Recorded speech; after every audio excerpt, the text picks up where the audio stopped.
everyone, welcome back to my channel. In today's video, we have a little bit of a different setup here. I wanted to run through the pros and cons of each different type of residential rental property.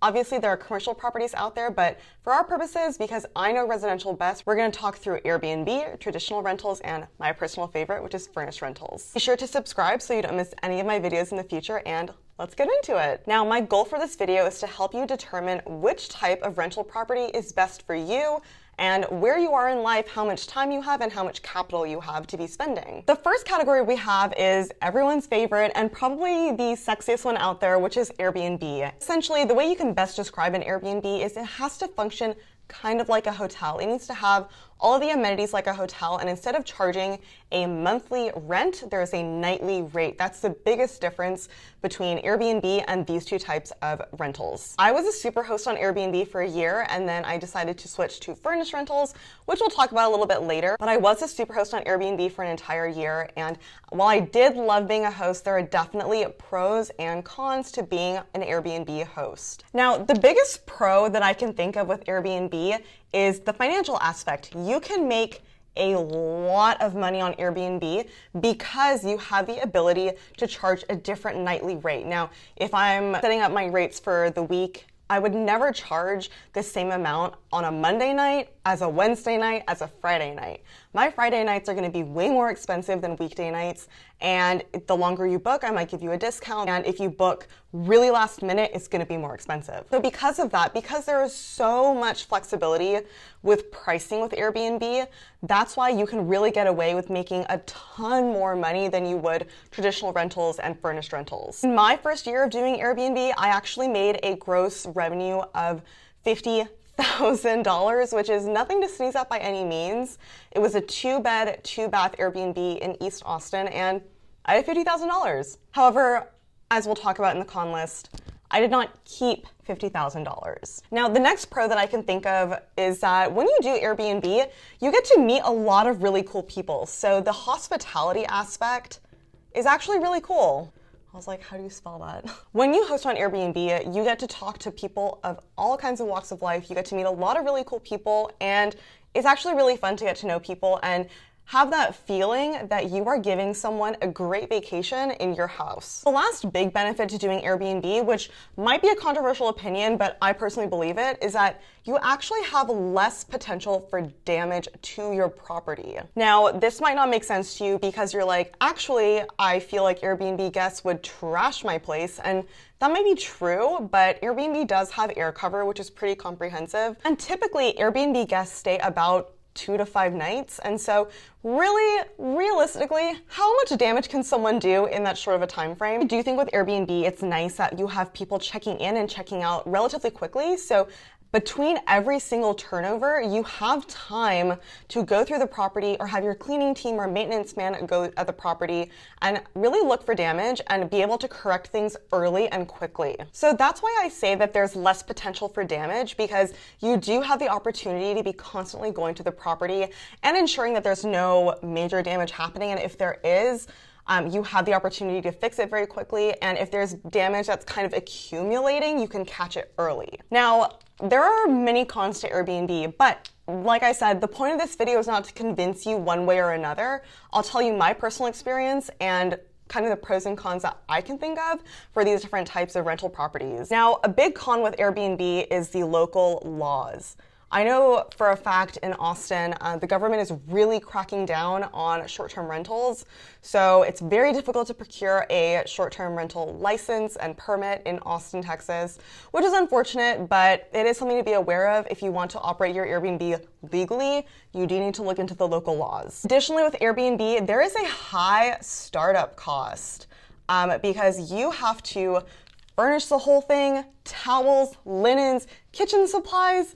You need to have a smart lock on the door. There are so many expenses that go into just setting up your Airbnb just to get your first guest in the door. These expenses are pretty significant. For me personally, when I'm furnishing a rental property, I allocate a budget of $10,000 to $15,000 for a 2-bed, 2-bath, around 1,000 square feet house. That's just the budget that I go off of to furnish something to my standards. So there is a very significant startup cost, and in addition, unfortunately, the operational cost is pretty high. The operational expenses for Airbnb are very significant because you have to pay for electricity, water, gas, trash service. There are so many things that go into it, including things that personally, I would have never thought of until I started doing Airbnb. When I was doing Airbnb, some of my guests were throwing just like loose food into the trash bins, which was causing a ton of bugs, maggots, rotting food. It was so gross. So I actually had to hire this external company to come every month and clean out my trash bins. That was an extra expense every single month that I did not account for. In addition to things like electricity, water, heat, etc., you also have to take into account the turnover cost of replacing linens, replacing furniture. You will go through linens and towels very, very quickly. I would say I ended up replacing my linens every couple months because people are gross and people will wear linens and towels very, very hard, especially makeup. If I can give you one tip, make sure to leave makeup wipes in your Airbnb so that people don't use the towels. Now, this is the one con of Airbnb that no one wants to talk about. It's the time spent doing Airbnb and the stress. Oh my goodness. Airbnb, I personally found it to be very, very stressful. There are people messaging you at all hours of the day, asking questions about where's the remote? How do you turn on the fan? Hey, this is broken. Hey, I want a refund for this. People can be really, really rude. You do need a really, really thick skin to do Airbnb because people are just not that nice, to be honest. Airbnb can be very time consuming if you don't have economies of scale and the ability to kind of have a lot of resources and manpower on your side, because you will most likely end up doing things yourself. Now, the last con of Airbnb, and this completely depends on your local laws, but hotel occupancy tax is a big one that you should definitely look into if you're going to do Airbnb and have a legal license for it. Oftentimes, you will have to pay hotel occupancy tax because you are renting as a short-term rental, aka less than 30 days, you will have to pay taxes. So that's like a rough pro and con of Airbnb, and now we're gonna go the complete opposite, which is traditional rentals. Now, traditional rentals are what you would normally think of, like an apartment complex that has empty, unfurnished apartments, and you rent them for 6 to 12 months typically, usually 12 months. Now, the biggest pro to traditional rentals is that there's a very low startup cost. You literally don't have to furnish anything. You just simply buy a property, make sure it's habitable to the local laws and everything, and you just rent it out. You don't have to decorate it, you don't have to furnish it.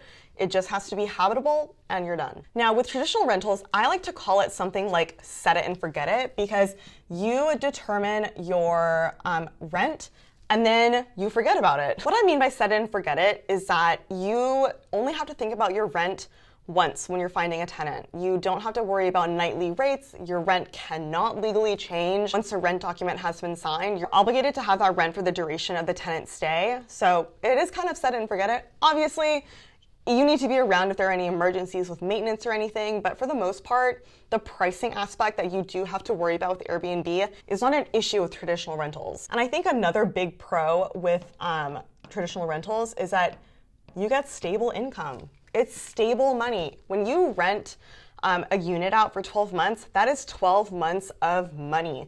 Airbnb is very capricious. It's determined by seasonality.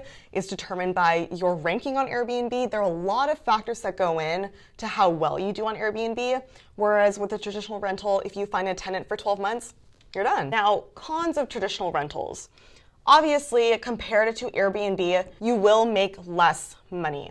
Now, that being said, there is a trade-off. With Airbnb, you have all of these time-intensive, very stressful things to worry about, whereas with a traditional rental, you don't. So you might ask yourself, is it worth it if I make a lot more money? Like, what's your threshold, basically, of how much money would I have to make on Airbnb for all of this stress and time to be worth it? With traditional rentals, the potential for damage does increase, in my opinion, because when you give someone a home, and you give it to them for a long time, They get comfy, they make themselves right at home. There is a lot of potential for damage because people can be neglectful towards their home if they've been living there for a long time, especially if you have a bad tenant, someone who is disrespectful to the neighbors, someone who doesn't take care of the property. You're kind of stuck with them for 12 months because unless you evict them, which you may not have grounds to legally do so, you're kind of stuck with them. So traditional rentals are definitely the easiest in my opinion because it is very set it and forget it. It's a low startup cost. This is a great kind of entry point to doing residential or rental properties. Now we get into my personal favorite, which is what I have in my rental portfolio, which is furnished rentals, specifically furnished month-to-month rentals. This is really interesting because in my opinion, furnished rentals are kind of a hybrid of these two in like the best way possible. Now, furnished rentals, you can increase the rent way more often than you can in a traditional rental. Because with a month-to-month rental, and let me just write that here so we don't get confused. With a month-to-month rental, once your tenant is like, hey, I'm out of here in 30 days, you can raise the rent again, which is really helpful because month-to-month rentals, whereas Airbnb is a very extreme case where the nightly rate changes. With a month-to-month rental, if, for example, I know that the fall is a really, really good time for people to move to Austin, so a lot of people are moving to Austin in the fall. If I have a tenant that's leaving in October, for example, I can make the rent way more expensive than I would if they were leaving in like January. So because it's month to month, you have that flexibility to raise the rent whenever you want. Additionally, this is stable. It is pretty stable.